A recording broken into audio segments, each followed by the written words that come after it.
सबसे पहले बात 2024 के लोकसभा चुनाव की करेंगे, जिससे पहले विधानसभा चुनाव की सीरीज आने वाली है। इसमें एक बड़ी जंग का आज ऐलान होगा।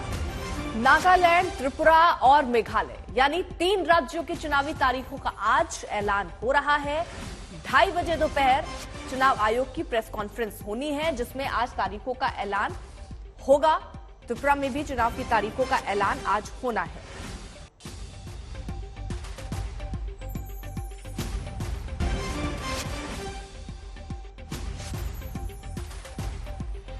संजय शर्मा और हिमांशु मिश्रा हमारे 2 सहयोगी इस वक्त तमाम जानकारी के साथ जुड़ गए हैं। संजय का रुख सबसे पहले करेंगे। संजय, इस प्रेस कॉन्फ्रेंस के बारे में क्या डिटेल सामने आ रही है?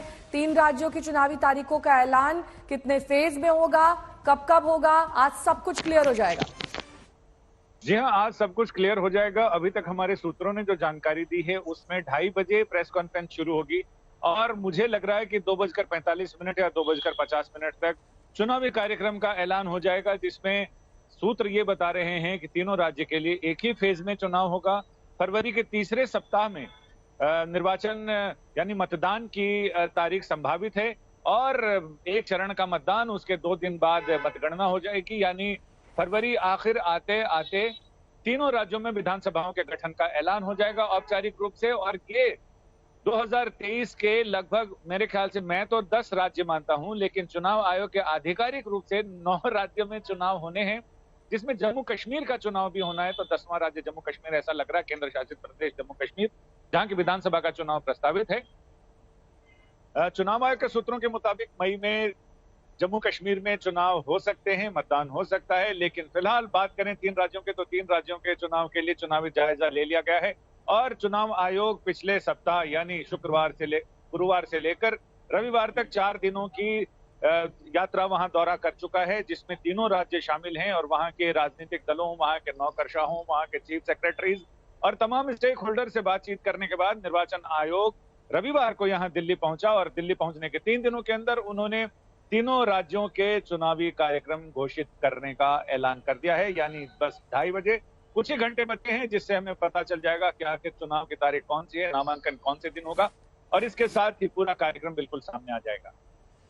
बिल्कुल। और हिमांशु, देखिए, नजर इस बात पर भी रहेगी कि आगे नागालैंड में होती स्थितियां क्या है। क्या कोई नया गठबंधन बनता हुआ दिख रहा है? बीजेपी के लिए किस तरीके की वहां पर चुनौती, क्या वहां गठबंधन को लेकर जो अगर कोई कयास लगाए जा रहे हैं, अगर वो होता है तो क्या एक बड़ी चुनौती मानी जाए?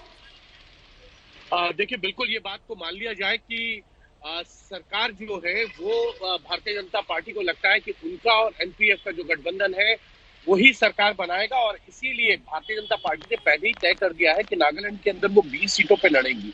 बाकी गठबंधन के अंदर कौन कौन से दल शामिल होंगे ये अभी तय होना बाकी है, लेकिन जरूर है कि भारतीय जनता पार्टी जरूर चाहेगी कि नागालैंड में भी जो है एक बार फिर से जब सरकार बने तो उनके नुमाइंदे सरकार में भी हो।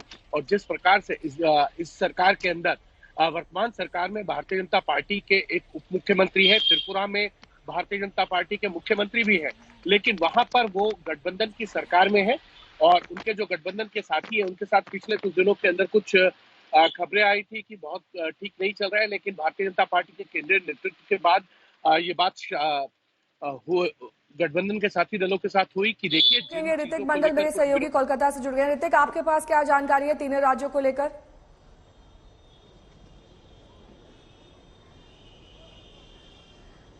देखिए, ये उत्तर पूर्व भारत के जो 3 राज्य हैं जिसमें चुनाव का घोषणा कुछ ही घंटों में होना है। बहुत अहम और खास होने वाला है इस बार का ये चुनाव। जहां तक मेघालय और या फिर त्रिपुरा की बात की जाए तो हम जानते हैं कि इन दो राज्यों में काफी दिनों से तृणमूल कांग्रेस, जो कि बंगाल में सत्तारूढ़ पार्टी है, वो काफी कोशिश कर रहे हैं कि वहां पर पहुंचने की। आपको बताना चाहेंगे कि आज चुनावी ये जो बिगुल का घोषणा वो एक अहम दिन में होने जा रहा है, जब भारतीय जनता पार्टी की कार्यकारिणी वो खत्म हो चुकी है। उसके साथ साथ ममता बनर्जी, तृणमूल सुप्रीमो, वो इस वक्त मेघालय के दौरे पर है। आज करीब दोपहर 1 बजे वो शिलांग से एक सभा को संबोधित करने वाले हैं। हालांकि ये उनका दूसरा सफर है इस चुनावी मौसम में मेघालय में, क्योंकि कहना चाहेंगे कि त्रिपुरा या फिर मेघालय ये 2 राज्य है जहां पर तृणमूल कांग्रेस इस बार के चुनाव में अपना पैर पसरने की कोशिश कर रही है। अगर तृणमूल कांग्रेस जो बंगाल की पार्टी है वो मेघालय या त्रिपुरा में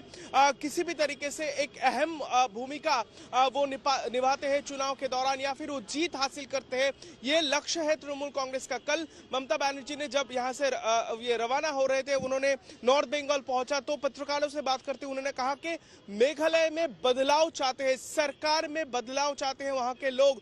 वो ये भी मानते हैं कि इस बार की चुनावी जो इस साल के जो अहम चुनाव है मेघालय में, उसमें अहम मुद्दा होने वाला है असम और मेघालय का जो बॉर्डर डिस्प्यूट है जो काफी अरसों से चल रहा है, उसको शांतिपूर्ण तरीके से तृणमूल कांग्रेस खत्म कर देगी अगर वो सत्ता पर आ जाते हैं। तो हम जानते हैं कि मुकुल संगमा जैसे नेता जो तृणमूल में शरीक हो चुके हैं वो काफी अहम हो चुके हैं, और तृणमूल कांग्रेस वहां पर प्रचार और प्रसार के लिए काफी कुछ मेघालय में कर रहे हैं। वैसे ही त्रिपुरा, ठीक है, आप नजर बनाए रखिए, पल पल की अपडेट हम आपसे लेते रहेंगे।